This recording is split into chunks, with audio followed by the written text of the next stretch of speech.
얼마 전에 신문에 실린 한 기고문을 읽었습니다.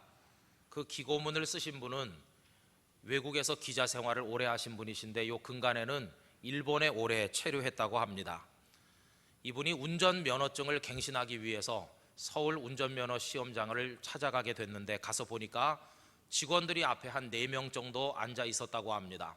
그리고 대단히 열심히 일하는 것을 보게 됐습니다. 그때 일본하고는 많이 다르구나 하는 느낌을 받았는데, 왜냐하면 일본에서는 창구 직원들이 앞에 있고 뒤에는 제복을 입은 사람들이 한 두어 줄로 앉아서 별 하는 일도 없이 시간을 보내는 것을 봤기 때문에 참 특별하다는 생각을 하게 됐다고 합니다. 서류를 접수하고 기다리는 동안에 점심이라도 먹고 오려고 자리를 일어나니까 그 직원이 어디 가십니까? 잠깐 계시면 금방 됩니다. 이러더라는 겁니다. 그래서 다시 앉아 있게 됐는데 불과 그분의 표현대로 하면 한 3분쯤 지났을 때 여기 면허증 다 됐습니다 하면서 얼른 내주는데, 그 면허증을 손에 받아 드는데 막 쪄낸 찐빵같이 기계에서 갓 뽑아가지고 그 면허증이 따끈따끈한 느낌이 들더라는 것입니다. 여러분, 그 면허증을 손에 쥐면서 이분 눈에 눈물이 핑 돌았는데, 해외 여러 나라를 돌다 보면서 우리나라와 그 나라들을 비교하게 됐기 때문입니다. 불과 3분 만에 새 면허증을 손에 받으면서 내 나라 대한민국이 이렇게 발전했구나. 일본 같으면 하루 휴가 내고 아침에 가서 이리 가라 저리 가라 돌아다니다가 저녁 때나 되면 간신히 받을 텐데 이 짧은 시간에 우리에게 이렇게 금방 면허증을 발급해 주다니 정말 감격스럽다. 눈물이 났다고 합니다. 그러면서 그분이 쓰신 글 밑에 미국 얘기가 나와 있었는데요. 미국에서는 어떤 땐 2달도 걸리고 3달도 걸리고 차 새로 사서 등록하려고 그러면 오래 걸린다는 얘기가 끄트머리에 붙어 있으면서 아마 한국에서 그러면 폭동 일어날 거다, 그런 얘기가 끄트머리에 써 있었습니다. 여러분, 이 좋은 대한민국에 살고 있다는 사실에 대해서 하나님 앞에 감사하십니까? 정말 대한민국 놀랍게 발전했고 예전과는 딴판인 나라로 바뀌어져 가고 있습니다. 옛날에 우리 불과 30-40년 전만 해도 너무나 가난하고 못 살았었습니다. 근데 지금 다 그걸 까먹고 있잖아요. 이 시간에 제가 여러분들에게 옛날 생각나는 사진 몇 장을 보여드리려고 하는데 한번 보시기 바랍니다. 옛날에 우리 살았던 생각이 조금은 나실 겁니다. 검정 고무신 이거 다 달아 떨어질 때까지 또 구멍 나면 또 떼워가지고 신고 그렇게 살았던 적이 있었죠. 그 다음 사진 보여주세요. 저게 이제 면으로 만든 교복인데요, 어머니가 빨아서 데려주면 한번 앉았다 일어나면 무릎이 쑥 나와가지고 다시는 들어가지 않는 그런 저거 교복 입고 여기까지 딱 채우고 그러면서 우리 학교 다녔습니다. 또 그 다음에 보면 여러분 저거 생각나시죠? 저 교련복 입고 우리 학교 다녔거든요. 김신조 여기 내려오고 할 때 나라를 지킨다고 그래가지고 학생들도 군사훈련 받았습니다. 그래서 학도호국단이라는 걸 만들었는데 서울 여의도 광장에서 학도호국단 창립할 때 제가 학교 대표로 간 역사적 현장에 있었던 사람입니다. 또 그때 우린 뭐에다 밥 담아 먹었나? 여러분 저기다 담아 먹었어요, 그죠? 그래서 난로 위에 해가지고 밑에 건 새까맣게 타고 위에 건 옹기도 없고, 지금도 어느 식당에 가니까 멸치볶음하고 계란 후라이 넣어가지고 흔들어서 먹으라고 추억을 되살리는 식당이 있는 걸 봤는데 우리 저렇게 살았습니다. 생각나세요? 저 시험 치는데 옆에 애가 못 보게 하려고요 가방으로 막았었는데 가방이 저게 어떠면 모양이 다 똑같은지 몰라요. 등에 매는 울긋불긋한 가방, 저런 건 아예 그때 없었습니다. 이게 우리나라 최초의 TV인데 칼라 TV, 금성 칼라 TV를 사시면 후회가 없다. 요즘에 우리나라 세계 최고급의 TV를 생산하는 나라가 됐습니다. 이건요, 어떤 엄마가 쪼그리고 앉아서 그 해삼을 초고추장에 찍어갖고 지금 먹고 있는데 애가 뭘 먹나 하면서 지금 이렇게 보고 있어요. 저 사진 찍은 연도가 1963년인데 저희 어디서 찍은 거냐면 이 자갈치에서 찍은 거라고 합니다. 이건 어딜까요? 이게 바로 같은 시대 저 광복동 길거리라고 합니다. 광복동 길거리, 저렇게 물이 고여가지고 형편없었네요. 그 다음 사진이 문제의 마지막 사진인데요, 이것도 같은 해 찍은 거니까 아마 저 올망졸망한 애가 지금 한 50 몇 살 됐을 것 같아요. 근데 잘 보시면 아마 거기 여러분이 있는지도 모릅니다. 저기 내가 왜 있지? 이런. 저게 바로 영도에서 찍은 사진이라고 합니다. 영도에 1963년 한쪽에 집이 막 무너지고 그랬어요. 그죠? 근데 지금은요, 우리 너무나 풍요롭게, 너무나 배부르게 먹고 잘 살고 있지 않습니까? 아주 좋은 나라가 되도록 하나님 우리들에게 은혜를 주셔서 정말로 감사합니다. 근데 문제가 있죠. 그게 뭐가 문제가 있냐면, 이렇게 평안하고 좋은 나라에 살고 있는데 한국 사람들은 기뻐할 줄을 모른다는 겁니다.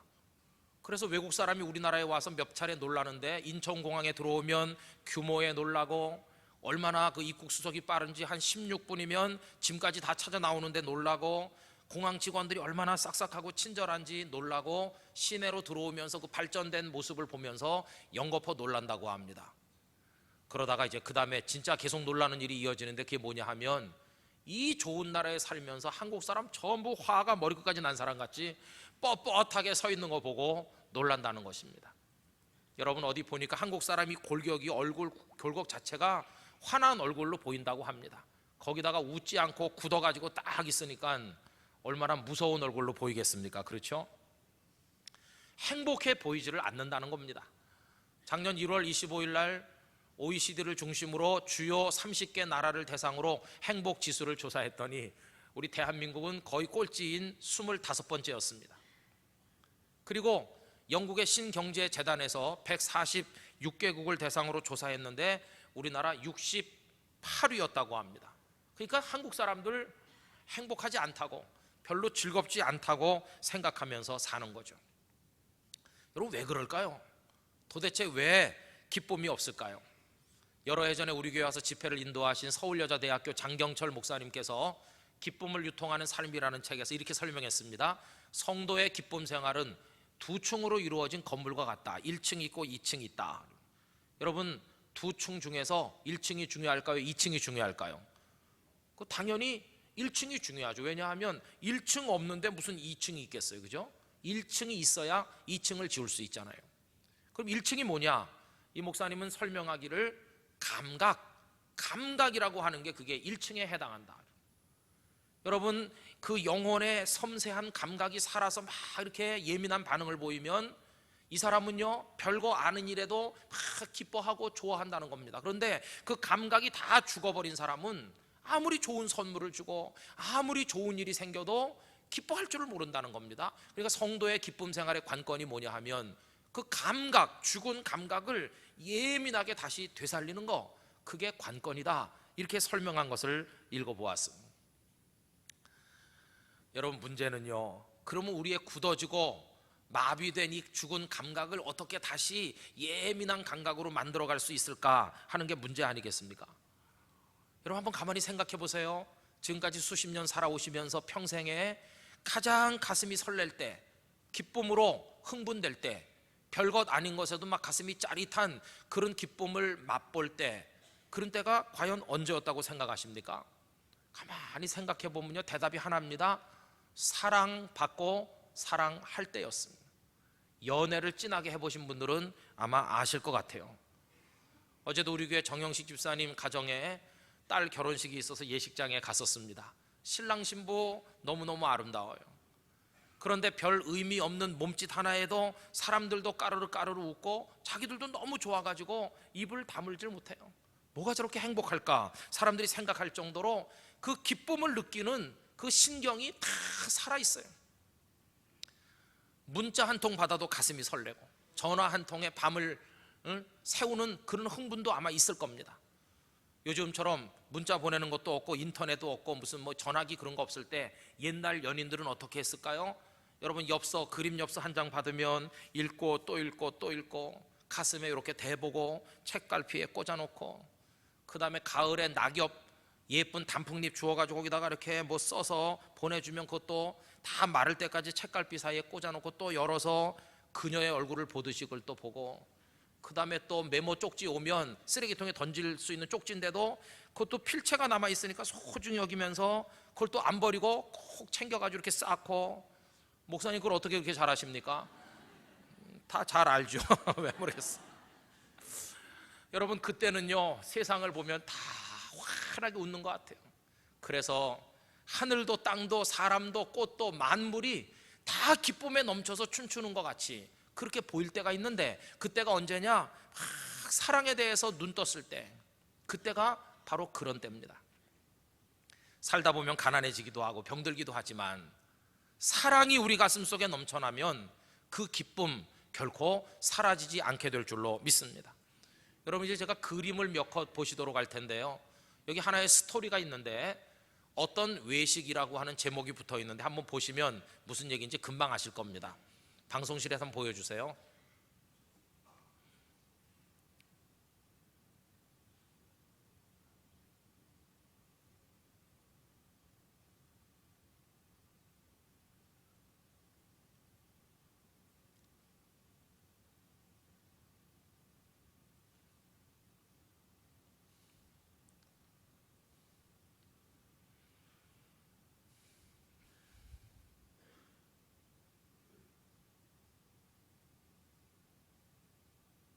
무슨 스토리인지 아시겠어요? 예, 부부가 있는데 남편이 돈을 못 벌어서 직장이 없는지 너무 가난해요. 아내는 임신을 해서 만삭인데 쌀통에 쌀이 떨어졌어요. 잘 먹어야 되는데 먹을 게 없습니다. 그 남편이 아내를 끌어안고 위로해 줍니다. 그러나 부부는 절망하지 않고 다시 용기를 내서 마트에 나갔습니다. 활기찬 사람들을 보고 물건들을 보면서, 그러면서 거기서 시간을 보내는데 거기 사람들 잡숴보시라고 만드는 샘플 음식이 있잖아요. 그 가서 그 아주머니가 와서 먹어보라고 하니까 가서 그 먹어봐요. 이쪽 코너에 가서도 만두도 먹어보고 저쪽 코너에 가서 전 부친 것도 먹고 이렇게 돌아다니면서 다 먹으니까 배가 불렀어요. 이게 바로 어떤 외식이라고 하는 것입니다. 그렇게 하고는 두 사람이 뭐 빈손으로 돌아오지만 행복한 모습으로 가정으로 돌아온다는 얘기입니다.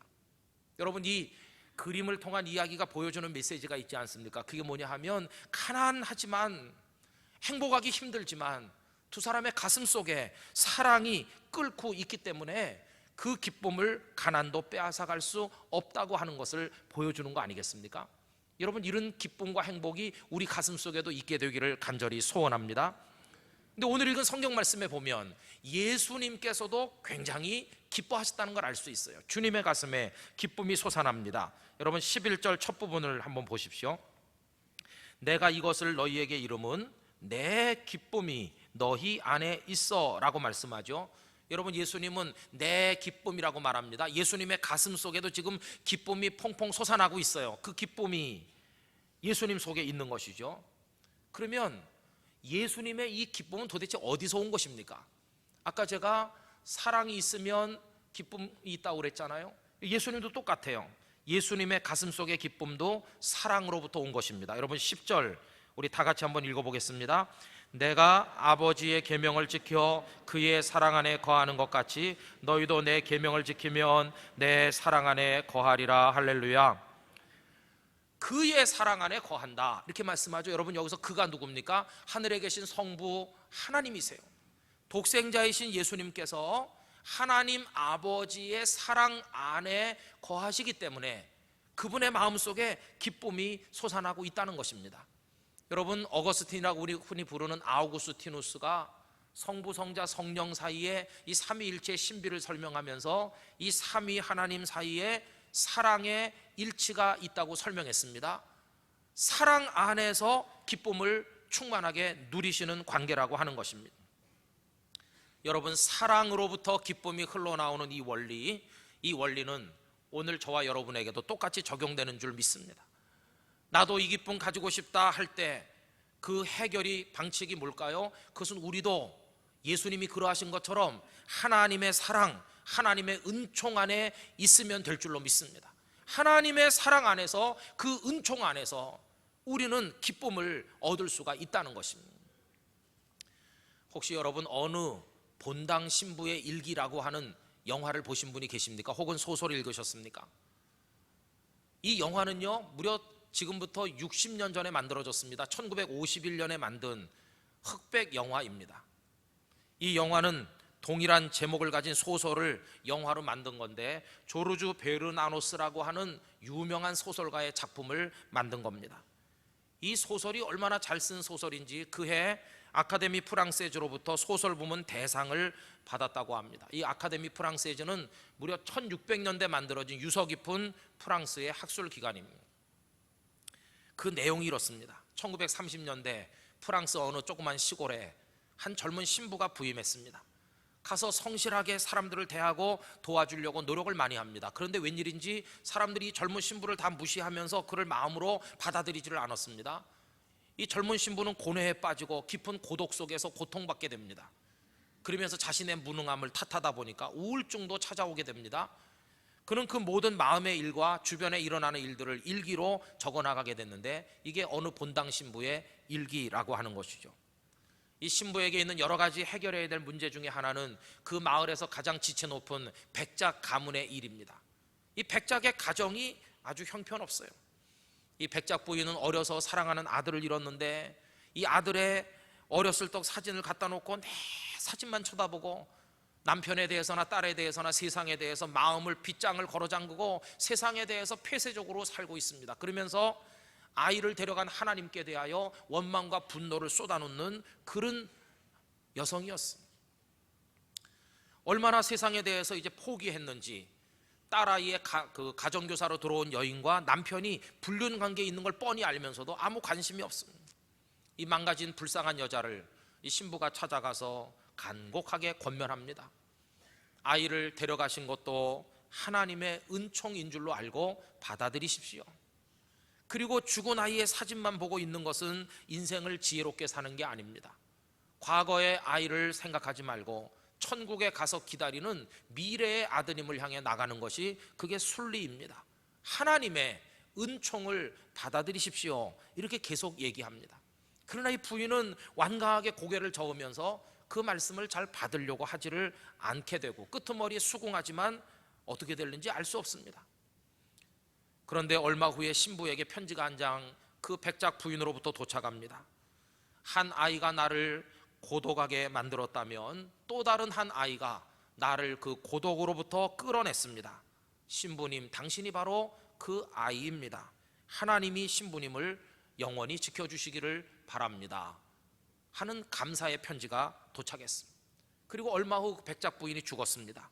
가서 그 죽은 시신의 얼굴을 가만히 이렇게 보니까 얼마나 평온한지, 하나님의 은총 속으로 들어갔구나 하는 것을 알고 안도하게 됩니다. 그리고 끄트머리에 가면 누가 위독해서 죽는다는 소식을 듣고 쫓아갔습니다. 쫓아가서 보니까 이미 세상 떠나서 마지막 기도를 드려줄 기회를 얻지 못하게 됩니다. 그때 그 신부가 말합니다. 아무려면 어떤가, 다 하나님의 은총인 것을, 이러면서 돌아옵니다. 그리고 마지막에 이 젊은 신부도 암으로 세상을 떠나게 되는데 자기 자신도 그 하나님의 은총의 품으로 들어가는 걸 보여주면서 그 모든 이야기가 끝이 납니다. 여러분, 사람들의 심리 묘사가 아주 섬세하게 잘 된 이 소설, 이 영화를 통해서 우리에게 말해주는 것은 뭐냐 하면, 우리가 인생의 장벽을 만나서 고통스러울 때 우리가 기댈 수 있는 것은 하나님의 그 은총, 하나님의 사랑, 그거밖에 없다는 것을 우리에게 말해주고 있다는 것입니다. 여러분, 우리 살면서 인생의 무게에 짓눌립니다. 어떤 전화 한 통에 밤잠을 못 잘 때도 있습니다. 많은 번뇌가 우리를 힘들게 해서 고통받는 날이 얼마나 많이 있습니까? 이 세상의 무거운 삶의 짐들이 우리들의 얼굴에서 웃음을 뺏어가고 우리의 가슴으로부터 기쁨을 앗아가서 불행하게 살고 있는 사람 너무나도 많이 있습니다. 저는 간절히 소원합니다.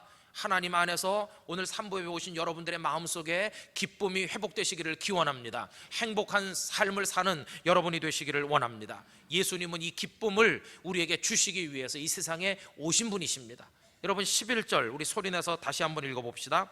내가 이것을 너희에게 이름은 내 기쁨이 너희 안에 있어 너희 기쁨을 충만하게 하려 함이라. 할렐루야. 내가 이 이야기를 너희들에게 하는 이유가 있다. 그 이유는 지금 내 가슴 속에 솟아나는 이 기쁨이 내 제자들인 너희들 속에도 충만하게 있기를 바라기 때문이다. 여러분, 예수님은 우리가 불행하게 사는 거 원하지 않으시고 우리가 기쁨에 넘쳐서 살기를 원하시고 계시다는 겁니다. 어떻게 기쁨의 사람이 될까? 여러분, 방법은 하나입니다. 아까 나왔죠?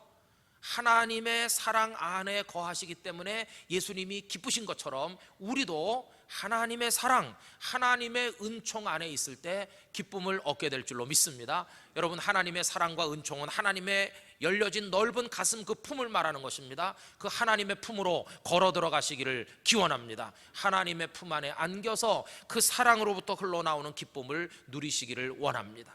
그래서 느헤미야서 8장 10절에서 유다 백성들에게 느헤미야가 이렇게 말합니다. 너희는 가서 살진 것을 먹고 단 것을 마시되 준비하지 못한 자에게는 나누어 주라. 이날은 우리 주의 성일이니 근심하지 말라. 여호와로 인하여 기뻐하는 것이 너희의 힘이니라. 할렐루야. 여호와 하나님으로 인해서 그 하나님 때문에 기뻐하는 그 기쁨이 최고의 기쁨이라고 이야기하고 있는 것입니다. 여러분, 이제 가만히 생각해 보세요. 기쁨의 삶은 하나님의 사랑 안에 거해야 된다고 그랬죠. 그럼 그 다음 질문이 뭘까요? 그러면 하나님의 사랑 안에 거하는 방법이 뭔가? 그게 그 다음 질문이겠죠. 여러분, 예수님 어떻게 하셨는지 10절을 다시 한번 보겠습니다. 내가 아버지의 계명을 지켜서 그의 사랑 안에 거하는 것 같이, 이렇게 했죠.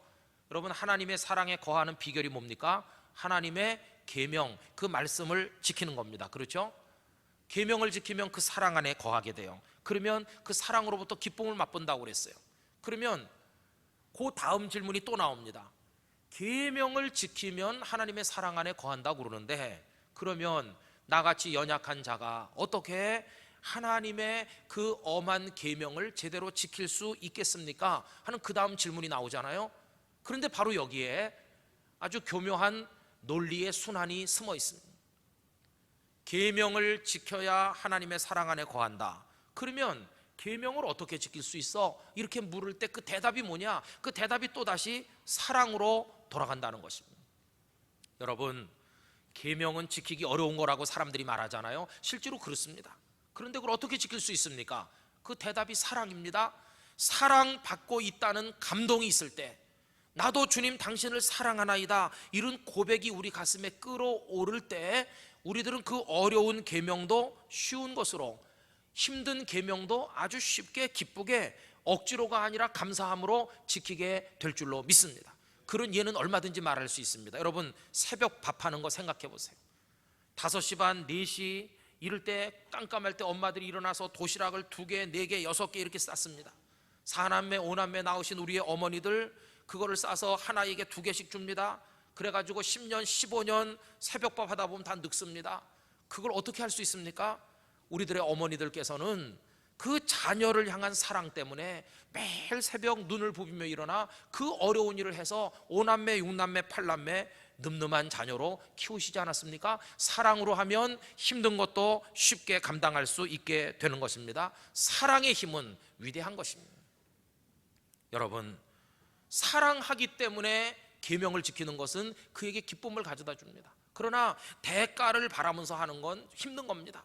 이 구두를 닦아야 내게 돈이 생긴다. 구두 닦는 사람의 마음이 짜증이 납니다. 그러나 아버지의 사랑이 너무나 감사해서 아버지를 사랑하기 때문에 존경하는 마음으로 아버지의 구두를 닦는 아들의 마음에는 고결한 기쁨이 있다는 것입니다. 대가를 바라고 하는 자에게는 기쁨이 없지만 사랑으로 하면 우리 속에 기쁨이 솟아나게 된다는 것입니다. 여러분, 결국 성도가 누리는 거룩한 기쁨의 출처가 어딘가? 하나님이시요, 하나님의 사랑이요, 그 사랑의 이야기로부터 그 기쁨이 계속해서 흘러나오는 줄로 믿습니다. 여러분, 이 기쁨 우리가 체험하게 되기를 간절히 기원하는 것입니다. 결국 이런 사람들은요, 그 사랑 안에서 하나님의 말씀을 지키면서 하나님과 우리 구주 예수님과 딱 이렇게 연결되어 있어요. 결코 떨어지지 않아요. 이 연합을 보여주는 유명한 비유가 오늘 15장 1절 이하에 나오죠. 예수님은 포도나무이시고 저와 여러분은 거기 붙어있는 가지래요. 여러분, 가지의 생명은 어디서 옵니까? 나무에 붙어있는 데서 오는 거예요. 이 떨어지면 열매 못 맺는 게 당연할 뿐만 아니라 말라서 죽게 되죠. 초라하게 되죠. 그러나 그 안에 붙어 있으면 우린 열매 맺고 행복한 성도가 되는 것입니다. 여러분, 이것에 관해서 4절, 6절, 2절 읽어보려고 하는데요. 4절 다 같이 읽어봅시다. 내 안에 거하라, 나도 너희 안에 거하리라. 가지가 포도나무에 붙어있지 아니하면 스스로 열매를 맺을 수 없음 같이 너희도 내 안에 있지 아니하면 그러하리라. 아멘. 붙어 있지 않으면, 사랑으로 연합되지 않으면 아무것도 안 돼요. 말라서 죽어가는 초라한 모습을 6절에선 이렇게 말씀합니다. 다 같이요. 사람이 내 안에 거하지 아니하면 가지처럼 밖에 버려져 마르나니 사람들이 그것을 모아다가 불에 던져 사르느니라. 아멘. 여러분, 포도나무이신 주님께 사랑으로 연결되어 연합되어서 열매 맺고 기쁨의 삶을 누리게 되시기를 기원하는 것입니다. 성도의 기쁨은 바로 거기서부터 흘러나오는 것입니다. 하나님으로부터, 우리 구주 예수님으로부터, 그 사랑으로부터. 그래서 여러분, 우리가 신앙생활하고 살아가면서 나는 하나님의 사랑을 받고 있다, 이 확신보다 우리에게 더 큰 기쁨을 가져다 주는 것은 세상에 없습니다. 어린아이가 아빠 엄마가 자기를 사랑하는 걸 확신하기 때문에 아빠 엄마 그러면서 다 달려와 가슴에 팍 안기는 것처럼, 여러분, 하나님의 사랑받고 있다는 확신을 가지고 우리 아버지 하나님의 품으로 달려나가게 되시기를 기원하는 것입니다. 이 기쁨이 바로 근원적인 기쁨이고 원초적 기쁨입니다. 이 기쁨은 내가 원하던 돈이나 명예나 이런 것들이 생겼을 때의 기쁨하고는 그 질에 있어서, 그 농도에 있어서 차원이 다른 근원적인 기쁨인 것입니다. 이 기쁨이야말로 진짜 기쁨의 원조입니다. 그래서 이 기쁨은 원하던 것을 얻기는커녕 가지고 있던 것마저 다 사라져서 무일푼이 된 그런 사람조차도 맛볼 수 있는 마지막 기쁨이 바로 이런 기쁨입니다.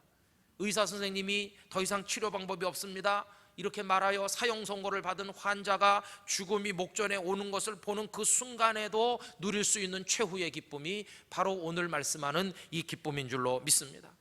독일의 보네퍼 목사님은 히틀러를 끌어내리기 위해서 음모에 가담했다는 죄로 사형 언도를 받고 39살 나이에 순교하신 아까운 목사님이십니다. 이분이 그 형장으로 끌려나갈 때 감방의 동료들에게 말했습니다. 여러분, 슬퍼하지 마십시오. 나는 지금 진정한 새로운 여행을 출발하려고 합니다. 이걸로 결코 끝이 아닙니다. 나는 새로운 여행을 위해 지금 출발합니다. 여러분이 보네퍼 목사님이 죽음 앞에서 맛본 그 기쁨이야말로 하나님의 사랑 안에 있는 사람만이 맛볼 수 있는 진정한 기쁨인 줄로 믿습니다. 예수님 이 세상에 오신 이유, 저와 여러분에게 이 기쁨을 주시기 위해서 오신 것입니다. 이 기쁨은 세상이 빼앗을 수 없습니다. 환경이 좀 어려워져도 사라지지 않습니다. 조금 어려워지면 사라지는 아침 안개 같은 그런 시시한 기쁨이 아닙니다. 하나님 안에서, 하나님의 사랑 안에서 그분의 계명을 기쁨으로 지키는 이 삶을 통해 연합되는을 통해서 누리게 되는 그 기쁨이 여러분에게 체험되시고 풍성하게 되시기를 주님의 이름으로 축원드립니다. 미국 최대의 신학자라고 불리고 훌륭한 목사님이었던 조나단 에드워드 목사님은 성도가 누리는 즐거움을 장엄하게 다음과 같이 설명하였습니다. 무한하신 분, 최고의 존재, 영원하신 여호와를 사랑하고 순종하고 경배하고 송축하고 찬송하는 즐거움, 예수 그리스도를 의지하는 즐거움, 그분의 아름다움과 탁월함과 영광을 묵상하는 즐거움, 인류와 우리를 향한 그분의 사랑을 바라보는 즐거움, 그의 무한하신 선과 놀라운 인자를 묵상하는 즐거움, 세상의 창조주요 통치자인 하나님과 대화하며 성령님과 교제하는 즐거움, 우리의 본분을 다하며 인간답고 아름답게 행하는 즐거움, 이것이야말로 인간이라는 고귀한 피조물에 합당한 즐거움이다, 이렇게 말했습니다. 여러분이 거룩한 기쁨이 우리 안에 넘치게 되기를 기원하는 것입니다. 이제 완공을 눈앞에 둔 그 홀리 조이 센터를 통해서 여러분들의 가슴 속에 이 기쁨이 넘치고 우리 주님과 연합함으로 평생을 기쁨의 삶, 행복의 삶으로 승리하시기를 진심으로 축원합니다. 다 같이 기도하겠습니다. 이 시간 하나님, 우리에게 이 기쁨을 주시옵소서. 하나님의 사랑 안에서 이 기쁨 누리게 해달라고 우리 다 같이 통성으로 기도합시다. 사랑 많으신 하나님 아버지, 이 세상의 어려운 삶이 우리 성도들로부터 웃음을 빼앗아가고 기쁨을 빼앗아가고 같이 세상에서 자신이 가장 불행한 것처럼 절망하게 만들고 있습니다. 하나님, 하나님의 품 안에서 그 사랑 안에서 누리는 기쁨이 우리 영도 중앙교회 성도들에게 넘쳐나기를 기도드립니다. 홀리 조이가 우리 교우들의 가슴에 샘솟아 이것을 누리며 살며 세상에 유통할 수 있도록 은혜를 허락해 주시옵소서. 아버지 하나님, 하나님의 사랑 안에서 맛보는 참 기쁨이 우리 모든 교우들의 가슴 속에 영원히 샘솟게 하여 주시옵소서. 예수님의 이름으로 기도드리옵나이다. 아멘.